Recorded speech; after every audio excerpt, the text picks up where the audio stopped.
certain, like most. It's a must. It's certain things that, I mean, soda, candy. Even I was at the point when I was in college, guys, I did not even eat after 9 p.m. Like nothing. No matter if I'm out of town, I did not eat after 9 p.m. And it took my performance to another level. Like, it was so easy. I'm like, sometimes I used to feel guilty. Like, I was scored. I'm just like, dang, like, I'm really just giving y'all hell. And then you will really see it. Like, if you really, diet is the first thing. It's 80% fitness and 20 physical.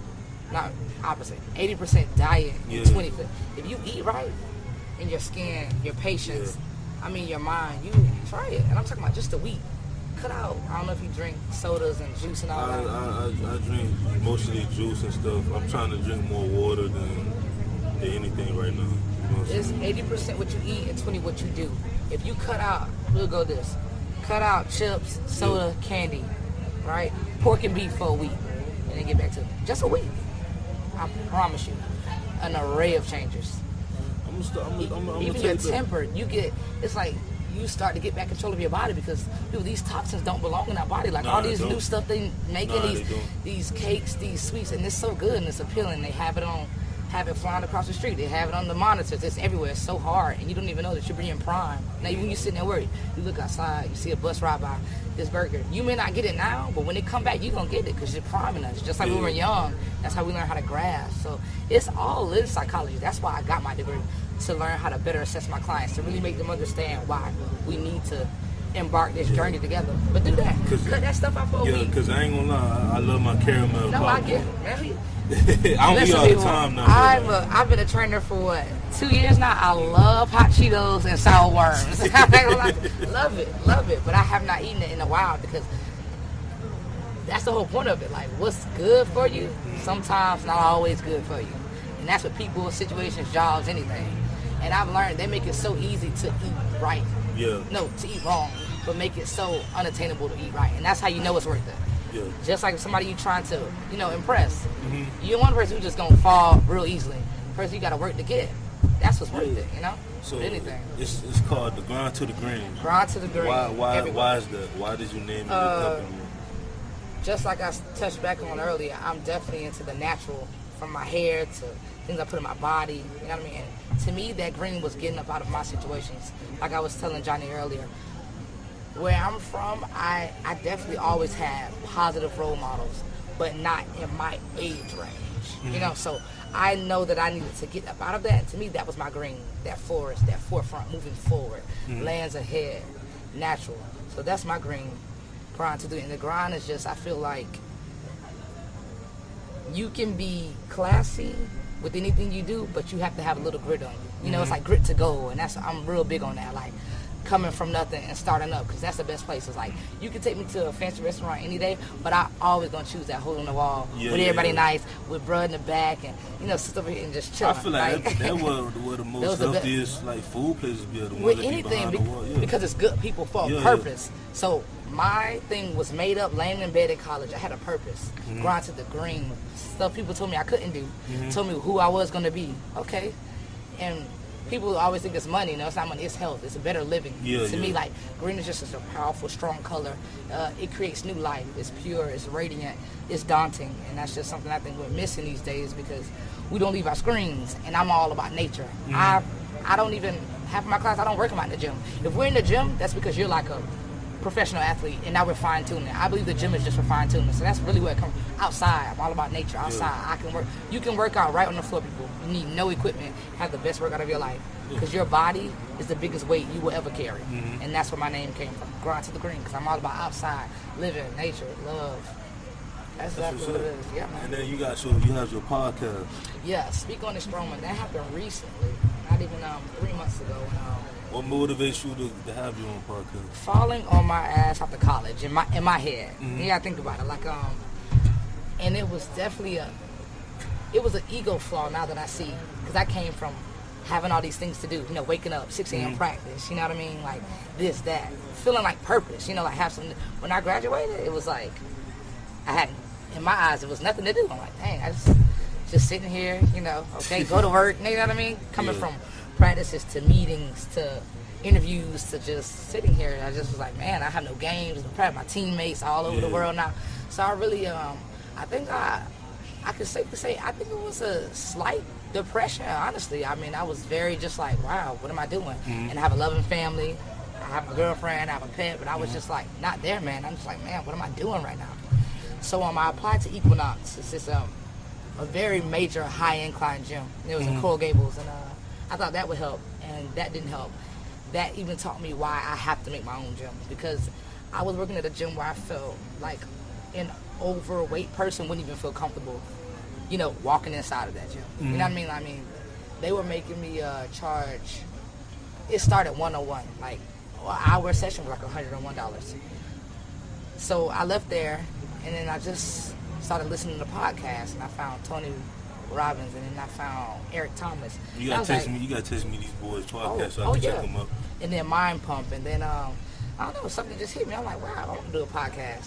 Yeah. And I was like, nah, but what the heck? I don't know nothing about that. Like, I'm just an athlete. I'm like, nah, never mind. I'm not gonna do that. And then I didn't tell anybody. And then I was like, you know what? Let me just play around with it. So I just started like, you know, just messing around on my mic. And that's why if you listen to my first episode, it's very long-winded and just free-flowing. I'm going all in because it was actually, I admitted stuff to that podcast I didn't even admit to myself. Like, I was literally just talking. That was like literally like a diary endpoint. If anybody has listened to it, go check it out on Podbean. So that's what got me to my life, my situation. Just like you said, it's funny because I like switch roles with my clients. Like, I didn't go to a trainer, I went to podcasts, to your industry. It was like, I felt like everybody was listening to me. You know what I mean? What I had to say, and that's how I got into that. Did anybody, of course, I know you, because you have listeners, but anybody reach out to you? Yeah, the reaction was crazy. That it's funny, a lot of people who graduated maybe a couple months before me, after me, was going through the same feelings. Yeah, it was, the reaction was very shocking, and I felt good that I was truthful about my experiences and how I was feeling, because it was at one point where I was like, wow, what am I really going to do? Like, I was really like at my lowest, honestly, and it was all in my head. Honestly, it was all in my head. Nobody was judging me. Nothing was wrong. I had a job. Or I had somewhere to stay. It was just all in my head, and that just goes to, that's what fitness does to me. It gives me that extra rate of confidence. Like, any room I go to, I feel like I can't be I can't be touched, because I'm putting it to myself. And that's what I love about fitness, because nobody can take that away from you. Like, I don't care what's going on. You are showing your body, like, I'm in control, and I can push myself, and I can do anything. So, because I feel like, as entrepreneurs, like, we have anxiety. Like, we have the urge to go to that next level and stuff like that. It's almost like we're never satisfied. Well, myself, it's like I'm like never that too. Satisfied. Never satisfied. Sometimes I'm like, I got to stop that, but I think that's something good too. Like, sometimes everything that's uncomfortable, you don't always have to kill it. So I totally hear you on that one. So you said that you want to have your own gym. Oh yeah, for sure. What's gonna be different about your gym? Now, don't get too much detail. No, for sure. I can even put it in words. The family vibe, family oriented, and to me that's big. Like, I don't care how good a place is. If I didn't feel that family, I'm not coming back. Like, that's just how I am. I was raised on that. So, family oriented, free will, and just be yourself. And I think that's something that has been lost in this time frame. Like, you will get shunned for being yourself, and I feel like that's why, like you said, in this generation, I feel like we're not having as much as inventors as when I look. Back in the day, it's shunned on to be authentic. Like, just because you don't know it, that don't mean you have to knock it. Like, this is called authenticity. That's real. That's something we lack. So, just being, like, straight up original A, like, let's go. Like, no crying, no playing. Like, no, 10 toes down. Let's go hard. Let's have fun. And we're a family.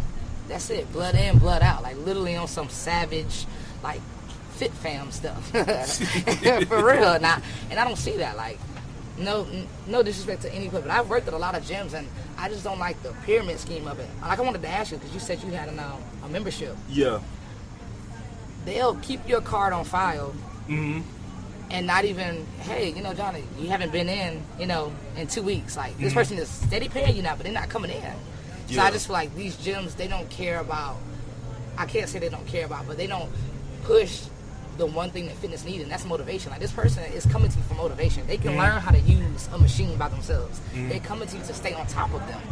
So that's one thing. I'm gonna be like on people, like, you're a part of my family. You know what I mean? Like, you're a part of my family, man. I feel like I've noticed that a lot of gyms need to be like that. Like, have to be. You have to be like a family oriented. Like you have to be hands on. Make it easy for them, man. I talked about in my last episode with what's the boy name? I'm sorry, y'all. It's so many of y'all. I was talking to him about Adidas. Mm-hmm. And like huge franchise, man. Yeah, and like how Adidas are more hands on with their fans. Yeah, for sure. And like how they are becoming more popular than Jordan and Nike and stuff like that.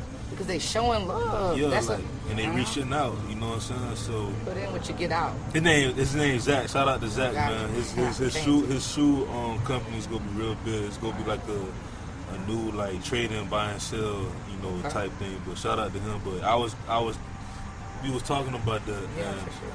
I just feel like the idea that you have, like money is not everything, but it will grow you. It will because we need that, especially in fitness and health and wellness. Like we need that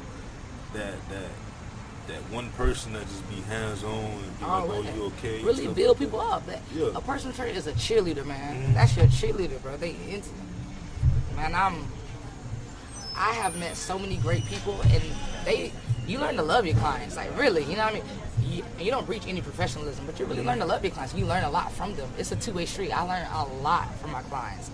Tons, a lot of outreach. So that's what it's going to be. It's a love, relentless, and just that teamwork. And it's such an old cliche, but Bulls had teamwork. You know what I'm talking about? Classic people had teamwork. Yeah.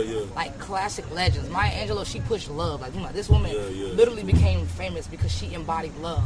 Nothing else. Like, no disrespect to her. She didn't even show talent. This lady probably could have sing, juggled. Yeah. She literally just became who she is just from being in love, like, and showing love and standing up in that no matter what's thrown her way. And I think that's the key things that we need in every company. Lawyers, you know what I mean? If the person don't have the money, but you really understand they about to lose their family, pay it forward. You a big time lawyer. That's called word of mouth. That's marketing right there. Exactly. People not looking at stuff like that. They're not. So that's what my gym gonna stand on. We going hard. I mean, I want the whole warehouse to look like it's gonna be crazy. It's gonna be crazy.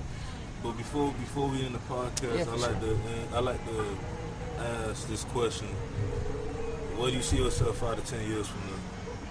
Speaking to people of all shapes, sizes, colors, worldwide, teaching them and helping them to the daily steps of leading a healthier life, man. That's my calling. And I found that out 4 years ago. So I've been living for 23 years, and I found that out. It took me 4 years. It took me all that long time to really figure out why I'm here. Yep, and it's funny because it goes the complete opposite. I used to want to always be on the scene. You know, that athlete, that big head I spoke about. But now I'm in the back. I want to push people to be that better athlete. And I'm not talking about physical. You can be an athlete in the nurse. You can be it's competitive. Like just you wanting to be the best husband that's a sport. Yeah, anything. So I always felt to be the healthier, to lead a healthier life. I always felt that way. Anything is a sport. Like everything. Like working at Starbucks, be the best you can. Yeah. Some people gonna come to this Starbucks just to see you, cause you know you on point. You remember their dog name. You know what they want. Loving people, I learned that the more you put into people, the more you don't even notice, but your cup just start overflowing. Yeah. All the things you think you were struggling with, it just starts coming into you because you're putting into others. Yeah. But if you too busy taking and you worried about you, you're not really going. You'll get to that next level, but you're not gonna stay there. I'm going to level up, but I'm going to stay there too. That's what I'm pushing for all my clients. Like, I'm gonna get you, and we're gonna surpass where we want to be, and then you're gonna stay there. You're a motivational speaker. so before we close it out, you got any shout outs, any new things coming up? Definitely. I'm gonna be doing boot camps in Palm Beach, at FIU, and in Broward County. It's gonna be. I'm only gonna have 20 spots available because, like we've spoken, I want to be able to literally fix form, talk to touch everybody. So we're gonna have boot camps. Website is coming soon. Let me know what all the. Oh, gotcha. And that's pretty much it. It's fine. Thanks for having me, man. I appreciate it. No problem. I truly enjoyed this, and I'm happy this happened. You know, we both was going in and out. We gonna have another episode in the future, and I want to be on your podcast. Oh, I'm on that, and I'm gonna definitely bring some people your way. Like, I'm not playing. I know tons of athletes, and I know they will love this and your vibe. Like, one thing I can say, this is my third guest speaking with somebody, but I like how you make your presence is just so subtle and it's so real. I feel like you can literally connect with anybody like you know them forever. And I think that's big in interviewing. I think that's really big. Even keys like and you don't break eye contact. You're not like fidgeting. You know, that's little stuff that as